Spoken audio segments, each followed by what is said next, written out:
Nehemías capítulo 3, versículo 15. Nehemías 3, 15.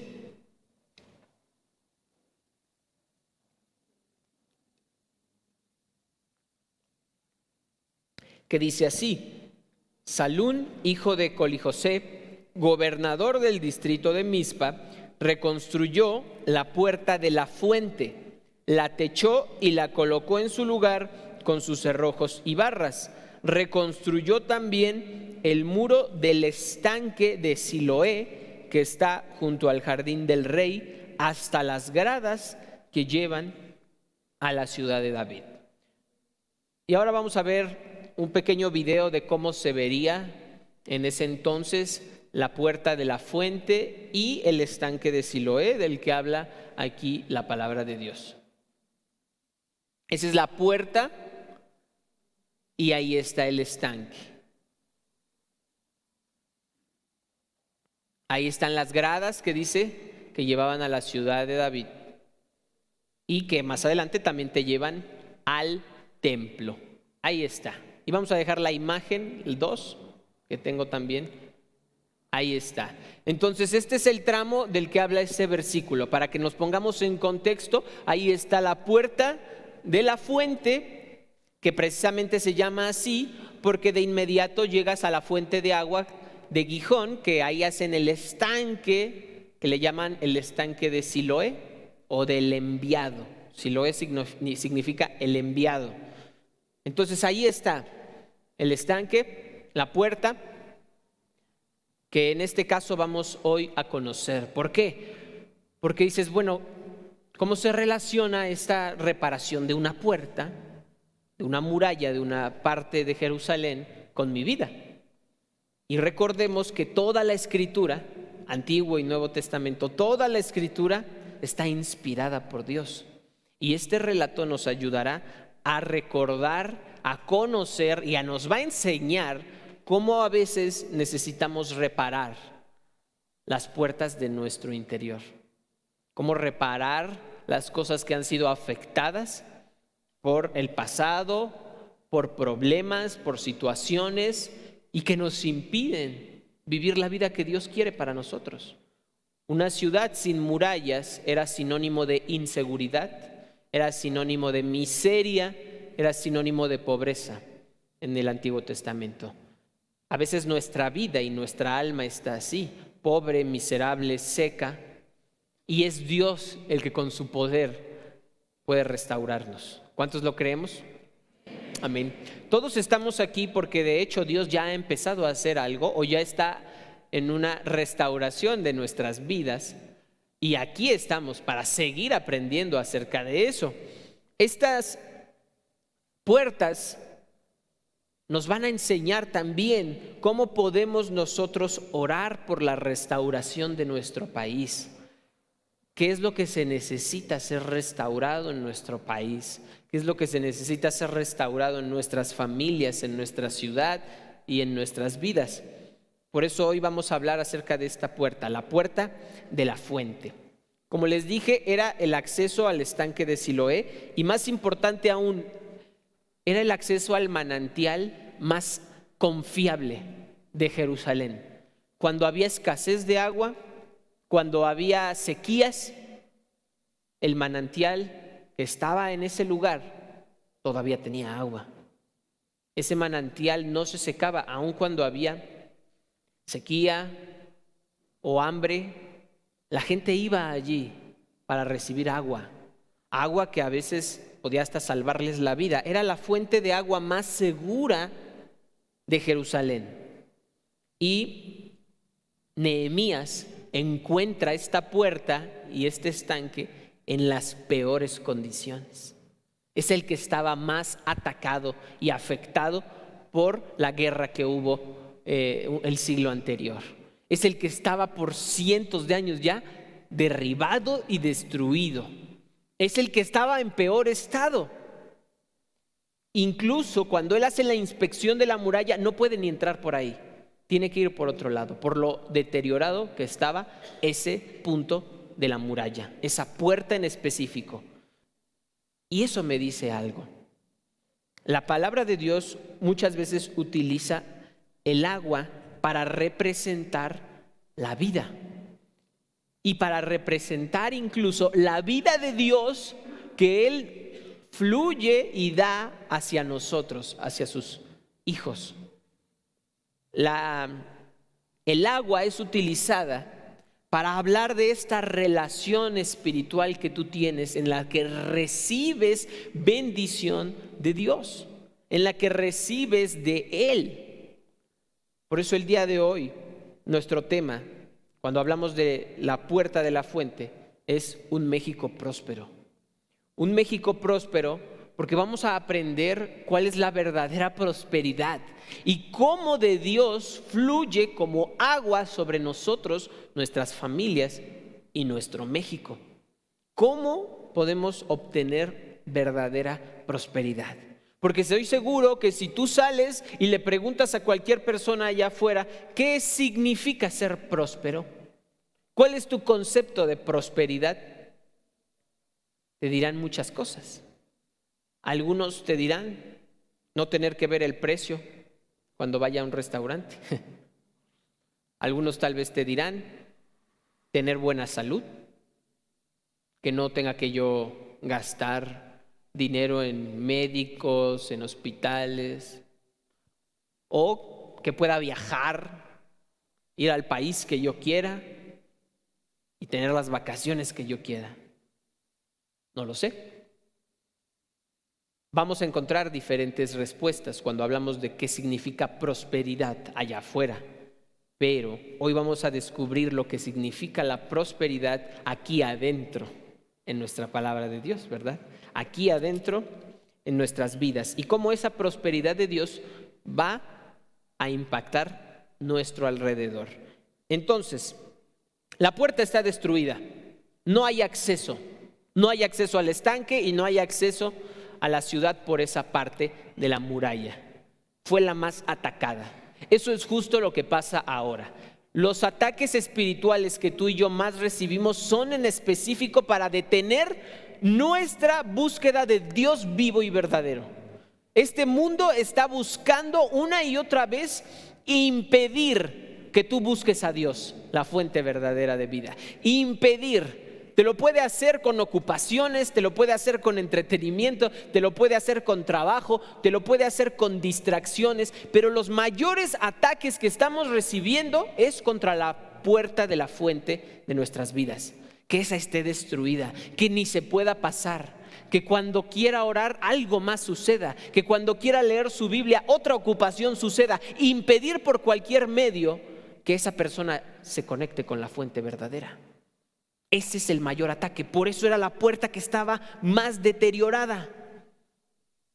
¿Cuándo fue la última vez que pasaste un tiempo hermoso de oración con Dios? Un tiempo de leer su palabra, de disfrutarla, de orar, de alabarlo en la intimidad de tu hogar. ¿Cuándo fue la última vez que lloraste delante de la presencia de Dios? No en una congregación donde tal vez sabremos muchas personas, sino en la intimidad de tu cuarto, en tu casa, a puerta cerrada. ¿Cuándo fue la última vez que entraste a ese río de vida para probar quién era Dios? Pues los judíos tenían mucho tiempo que no lo hacían, mucho tiempo que no probaban lo bueno que era Dios. El problema principal es eso. Y de ahí se derivaban todos los demás. Cuando no estaban bien con Dios, todo lo demás se venía abajo. Y Él les dijo, si ustedes me abandonan, una nación que no conocen su lengua, que no conocen sus tradiciones, los va a tomar cautivos.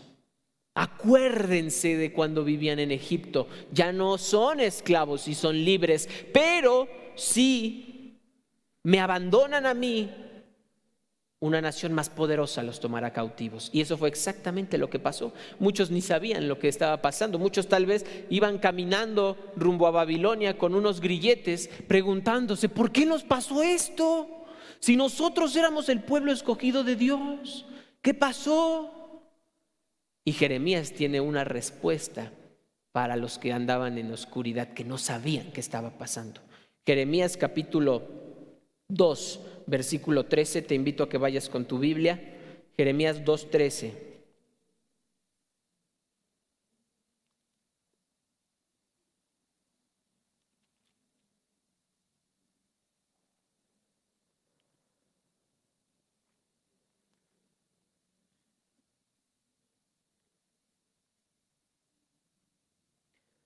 Dos son los pecados que ha cometido mi pueblo. Me han abandonado a mí, fuente de agua viva, y han cavado sus propias cisternas, cisternas rotas que no retienen agua. 2 males cometió mi pueblo, le dice Jeremías. ¿No se dan cuenta? Primero, me abandonaron a mí, fuente de agua viva. Y segundo, cavaron sus propias cisternas, aquellas que ni siquiera retienen agua porque están rotas. Abandonar la fuente significa darle la espalda a Dios, desobedecer sus mandamientos, hacer nuestra propia voluntad sin consultarlo. Y el resultado que nos da aquí es algo terrible, porque físicamente la nación de Israel era esclava ya, era cautiva, ya no tenían prosperidad material, ya no tenían ni siquiera una ciudad donde vivir. Ahora estaban a la voluntad de un rey humano que podía hacer con ellos lo que quisiera. Si quería matarlos a todos o quería hacerlos a todos esclavos forzados, ¿verdad? Entonces aquí la pregunta es, ¿quién en su sano juicio reemplazaría una fuente de agua natural por una cisterna rota incluso? ¿Quién diría, aquí hay una fuente natural de agua que fluye y que no se agota? Muy bien, dame una pala, voy a ir a buscar por allá y voy a hacer mi propia cisterna. Muchos del pueblo de Israel iban así, pensando, pues ¿qué pasó? ¿Cuál fue el problema? Y aquí está la respuesta. No reconocieron que habían reemplazado a Dios. Y eso nos sigue pasando ahora. Nosotros seguimos con una rebeldía que muchas veces no nos damos cuenta y empezamos a reemplazar a Dios. Empezamos a reemplazar a Dios con cosas que nos agradan, con cosas que empezamos a formar cisternas en nuestro corazón. Conozco muchos jóvenes que se sienten vacíos por dentro. ¿Cómo es que están vacíos? ¿Cómo es que no le ven propósito a la vida, sentido, alegría, esperanza en el futuro? Y eso puede pasar también con cualquiera de nosotros, ¿verdad? Pero menciono a los jóvenes en especial por lo que están viviendo ahorita. En una era en la que tenemos miles y miles de videos aquí y no me siento lleno, miles de aplicaciones, tengo miles de posibilidades, tengo más información de la que alguna vez pudiera retener, tengo más películas, videos y series de las que alguna vez pueda llegar a ver, tengo más de todo lo que el mundo nos ofrece, tengo más sabores en este mundo de los que alguna vez pudiera probar. Pero ¿por qué estoy vacío? ¿Por qué? ¿Por qué no hay saciedad? ¿Por qué no hay plenitud? ¿Por qué? ¿Por qué hay depresión? ¿Por qué tengo este sentimiento de vaciedad que no me lleno? ¿Cuándo fue que abandoné a Dios? ¿Cuándo me cavé una cisterna en lugar de ir a la fuente? ¿Cuándo los placeres temporales de esta tierra ocuparon el lugar de Dios? Pregúntatelo, si esa es tu situación. ¿Cuándo dejé a la fuente de agua viva? ¿Cuándo pensé que el trabajo sería un buen reemplazo? ¿O que el alcohol sería un buen reemplazo? ¿O que este grupo de amigos sería un buen reemplazo? ¿O que esta oportunidad de negocio sería un buen reemplazo? ¿Cuándo reemplacé la fuente de agua viva y me cavé una cisterna que nunca voy a llenar porque está rota?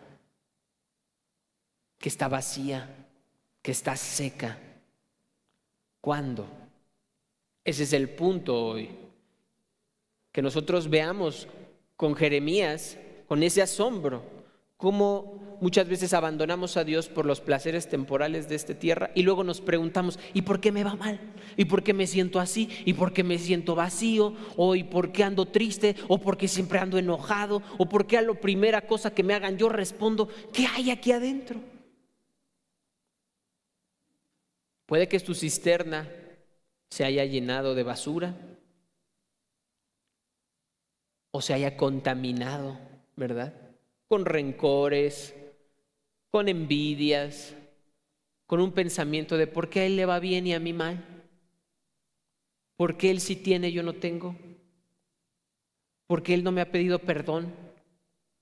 Y eso hace que tu cisterna se contamine.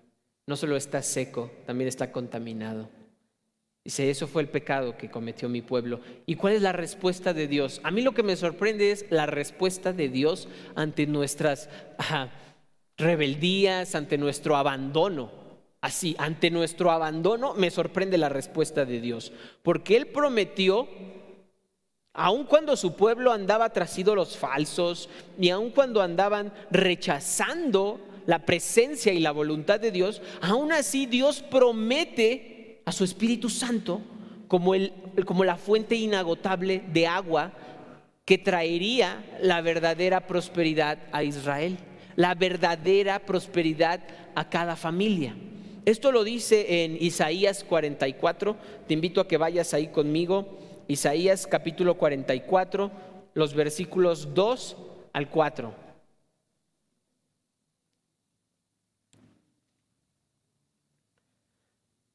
Dice así, Isaías 44, 2.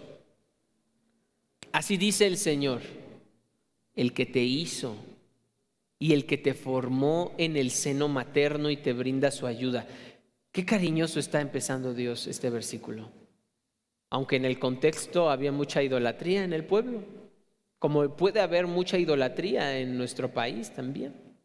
Pero Él dice, el que te formó en el seno materno y te brinda su ayuda. No temas, Jacob, mi siervo, Jesurún, a quien he escogido.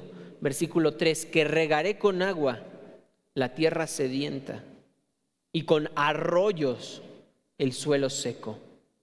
Derramaré mi espíritu sobre tu descendencia y mi bendición sobre tus vástagos, y brotarán como hierba en un prado, como sauces junto a arroyos. Uno dirá, pertenezco al Señor, otro llevará el nombre de Jacob y otro escribirá en su mano, yo soy del Señor, y tomará para sí el nombre de Israel.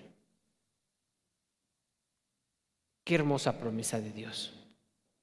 Él no dice, te voy a dar mi espíritu a gotas, ¿verdad? Te lo voy a dar partecitas, poquito. No, Él dice, derramaré mi espíritu con arroyos, el suelo seco, arroyos. Regaré completamente la tierra sedienta. ¿Saben qué es la tierra sedienta?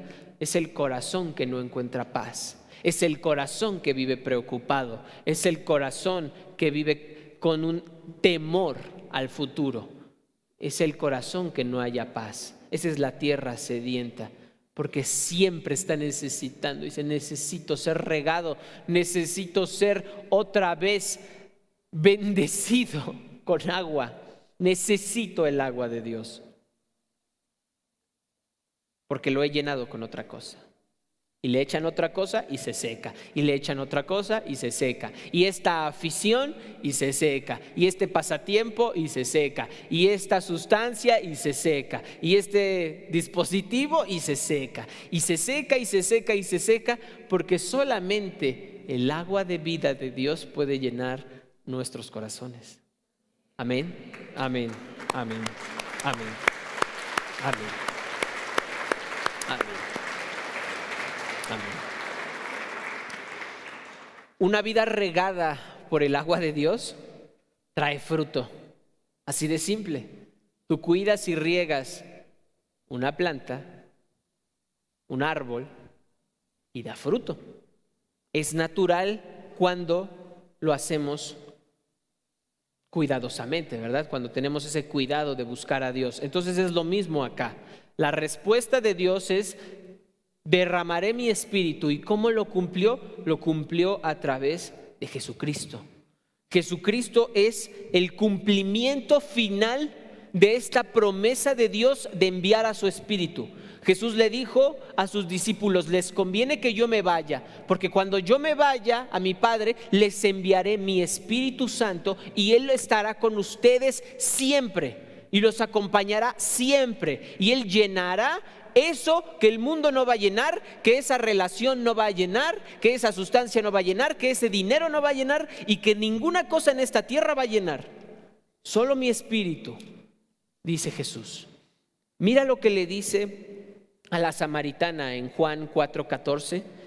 Recordamos esta historia en el pozo de Jacob, precisamente, donde estamos hablando de cómo recibir agua, de cómo restaurar la puerta de la fuente. Bueno, pues ahí tomaban agua para todas sus necesidades.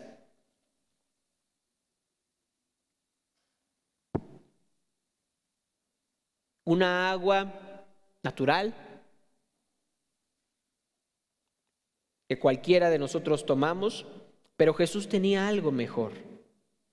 Voy a leer en el 13, dice: todo el que beba de esta agua, hablando del pozo, volverá a tener sed, respondió Jesús. Pero el versículo 14 dice: pero el que beba del agua que yo le daré, no volverá a tener sed jamás, sino que dentro de él esa agua se convertirá ¿en qué?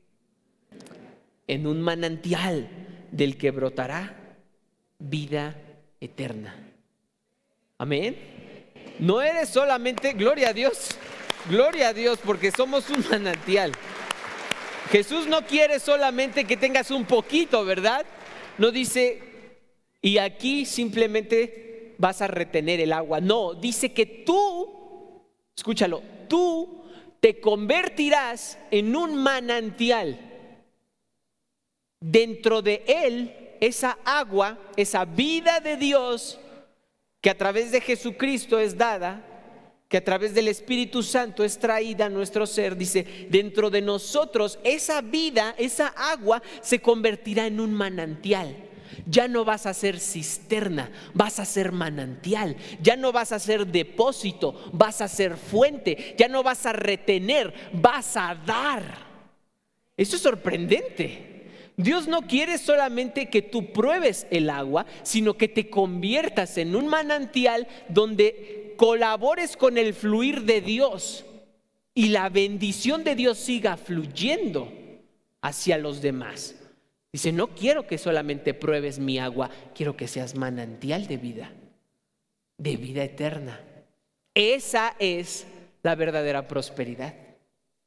Cuando una persona prueba de Dios y dentro de él brotan agua, río de vida eterna. Dentro de él ya no se vuelve cisterna, ya no se vuelve una vasija ahí, sino que ya es fuente y manantial para otros, para los demás. Ahora, unos capítulos más adelante, en Juan 7, ahora Jesús le va a decir a todos, porque aquí se lo dijo a la samaritana en ese momento, a una sola persona, pero él tiene un plan más grande que solo a una persona. Y en la fiesta de los tabernáculos, en el capítulo 7 de Juan, voy a leer en el versículo 37 en adelante. En el último día, el más solemne de la fiesta, Jesús se puso de pie y exclamó. O sea, aquí dice se puso de pie y exclamó. Me imagino alzando la voz, porque eso es exclamar, ¿verdad? Me imagino hablándole a aquellos que veía, sí, con placeres temporales en una fiesta, pero Jesús pensando: hay algo más grande que esto. Hay algo más grande, hay algo más valioso, hay algo que llena más. Porque no lo dijo en un contexto de sequía o de pobreza, lo dijo en un contexto de fiesta. Hay fiesta, hay alimentos, hay para compartir, ¿verdad? Dice: sí, eso está bien, pero hay algo mejor. Les voy a enseñar la verdadera prosperidad, dice Jesús. Si alguno tiene sed, que venga a mí y beba. De aquel que cree en mí, como dice la Escritura, brotarán ríos de agua viva. ¿Cómo va avanzando, verdad? O sea, primero dice, si tú crees y bebes, habrá un manantial de vida. Y luego dice, brotarán ríos. Brotarán ríos. Eso ya es mucha más agua, mucho más de la vida de Dios en una persona para transformarnos, para cambiar las áreas de nuestra vida que están allí. Para nosotros que amamos al Señor, la verdadera prosperidad es estar llenos de Él. Amén. Para ti y a mí que amamos al Señor, la verdadera prosperidad no está en el acumular bienes, no está en el viajar a cualquier lugar del mundo, está en tener la vida de Dios dentro de ti. Dentro de ti. Platicaba con mi esposa ayer, le decía, ¿cómo se ve una persona de la cual brotan ríos de agua viva? ¿Cómo se ve una persona que es manantial y no cisterna? ¿Cómo se ve una persona que ha recibido vida de Dios y la transmite a otros? ¿Te has preguntado? ¿Cómo se ve una persona que es río, que es manantial? Se ve así. Cuando es ofendida, cuando es lastimada, cuando le sucede alguna injusticia en esta tierra, está tan llena de Dios que sabe que Él es el juez justo, que sabe que Él pagará. Por lo tanto, perdona y no permite que eso contamine su manantial, que un rencor, que un celo, que una envidia, que un enojo contamine su manantial. No lo permite porque está llena de Dios. Es la persona que Jesús describe que le pegan en la mejilla derecha y pone también la izquierda. O sea, que no se ofende fácilmente y que ante la injusticia o la maldad de este mundo responde con bondad. Es la persona que ora por sus enemigos, que ora por la gente que la lastimó. No les pide a Dios que un rayo los parta, le pide a Dios que sean bendecidos y que conozcan al mismo Dios todopoderoso que conoce Él. Es el mismo que cuando entra en una crisis de salud mundial o una crisis económica, confía en que Dios es su proveedor y su sanador. Y no vive en miedo, no vive en temor y vive esperanzado del futuro que le espera. Esperanzado de que Dios siempre tiene algo mejor más adelante. Si me ofenden, yo perdono. Total, Dios se encargará, Él está aquí adentro. Si me hacen algo, lo que sea, yo voy a bendecirlos, porque el mundo podrá traer su maldición o su ofensa o su ataque contra mí, pero de aquí no van a recibir lo mismo, porque aquí hay ríos de agua viva que lleva a la persona el mensaje de salvación y no permite que se contamine de lo que el mundo le avienta. Amén. Eso es lo que hace una persona que tiene ríos de agua viva. Cuando todos los demás maldicen a su gobierno, Él bendice a su gobierno. Cuando todos los demás se quejan de que Él, ¿por qué hizo esto? ¿Por qué hizo aquello? En lugar de quejarse, agradece por lo que ya tiene. Es una persona diferente, es una persona distinta a cualquiera otra, porque en lugar de reaccionar para mal, cuando debería hacerlo, reacciona para bien. Eso no se entiende aquí afuera. Eso no se entiende. ¿Qué pasó? ¿Qué tiene esta persona? Tiene los ríos de vida de Dios dentro. Eso va a dar, porque eso es, porque Dios es bueno, porque Dios es amor. Yo no sé qué quieras ser tú. Yo quiero ser río, yo quiero ser manantial. Yo no quiero retener la bendición de Dios. Si aquí corriera el río de Dios, tú pondrías el pie o dirías, tomen y beban de lo mismo que ya recibí. ¿Cerrarías o abrirías? ¿Serías fuente o serías cisterna? Yo quiero ser fuente de agua viva. Yo quiero que mi familia sea bendecida por el río de Dios. Yo quiero que mi familia reciba de esa vida eterna que fluye del corazón de Dios para nosotros. ¿Saben cómo se ve una familia así? Salmo 128 te dice cómo se ve una familia así, que está llena del río de Dios y que han decidido obedecer a Dios porque su vida fluye, no por una obligación ni por una carga, sino porque les gusta, porque es el agua más hermosa, más sabrosa, más deliciosa de todas, porque obedecer la voluntad de Dios no se convierte en carga, se convierte en gozo. No se convierte en tengo que hacerlo, sino que dices, quiero hacerlo, quiero hacer tu voluntad, Señor. El Salmo 128 habla de una familia así, que vive bajo la voluntad de Dios. Dichosos, dice el versículo 1, todos los que temen al Señor, los que van por sus caminos. Y aquí habla de la verdadera prosperidad. Lo que ganes con tus manos, eso comerás, gozarás de dicha y prosperidad.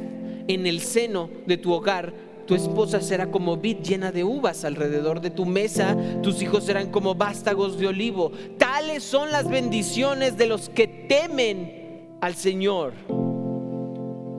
Tú eres bendecido, tu casa es bendecida. ¿Y qué creen? El salmo no termina allí. Luego dice que el Señor te bendiga desde Sión y veas la prosperidad de Jerusalén, o sea, de tu ciudad. Que el Señor te bendiga desde Sión y veas la prosperidad de Pachuca todos los días de tu vida. Y no se queda con la ciudad. Dice que vivas para ver a los hijos de tus hijos y que haya paz en Israel. Que vivas para ver a los hijos de tus hijos y que haya paz en México. Es nuestra guía de oración. Comienza el río, ¿te llenas tú? Llega tu familia, tu ciudad y México. Repara la puerta de la fuente. Repara si está en este momento, si tú reconoces que necesitas reparar la puerta de la fuente, repárala. Repárala hoy y ve a beber del río de agua viva del Señor, que es inagotable, no se va a acabar. Por más que bebas, no se va a acabar. No es como esta tierra, no se acaba, no se agota, no termina, ni ahora ni nunca. Te invito a que te pongas de pie en este tiempo para decidir ser río, ser manantial, no ser cisterna, no ser retenedor de la bendición, sino hacer que fluya y corra y corra y corra. Quiero cerrar con el Salmo 36. El versículo 6 dice: cuán precioso, oh Dios, es tu gran amor. Todo ser humano halla refugio a la sombra de tus alas. Se sacian de la abundancia de tu casa. Les das a beber en el río de tus delicias, porque en ti está la fuente de la vida y en tu luz podemos ver la luz. Cuán preciosa es la palabra de Dios, cuán precioso es el amor de Dios. Se sacian de la abundancia de tu casa. Tienes que ser saciado de la abundancia de la casa de Dios y probar del río de sus delicias. En Él cada uno de nosotros encontramos lo único que puede cambiar la sequedad del alma, la cisterna rota que habíamos hecho, en manantial de agua viva, en Él y solamente en Él. Señor, no queremos ser cisternas rotas que te han abandonado. No queremos, Dios, que la puerta de la fuente esté destruida. No queremos, Dios, que esté derribadas, Señor, las murallas de nuestra vida, Señor. Venimos hoy a ti para restaurar todo lo que se había roto, para reparar la puerta que lleva a la fuente de agua viva. Dios Santo, nos encontramos aquí porque tú eres fuente de agua viva y yo quiero ser un manantial. En tu río, Señor, quiero deleitarme y estar allí. Dile a Dios, yo quiero ser un manantial. Yo quiero ser un manantial. Yo no quiero retener. Yo no quiero simplemente cortar esa bendición. Quiero que fluya como un río de agua viva. Quiero ser lleno de tu Espíritu Santo. Espíritu Santo, derrama, Dios, de tu bendición sobre tu pueblo. Ayúdanos a ser fuente de agua viva. Espíritu Santo, brota dentro de nosotros y llénanos. Llénanos para hacer tu voluntad, para impactar nuestro país, para impactar nuestra familia e impactar a nuestro México. Señor, seamos un río para las naciones, para las personas a nuestro alrededor, para hacer tu voluntad hoy y siempre, en el nombre de Jesús. Amén. Amén.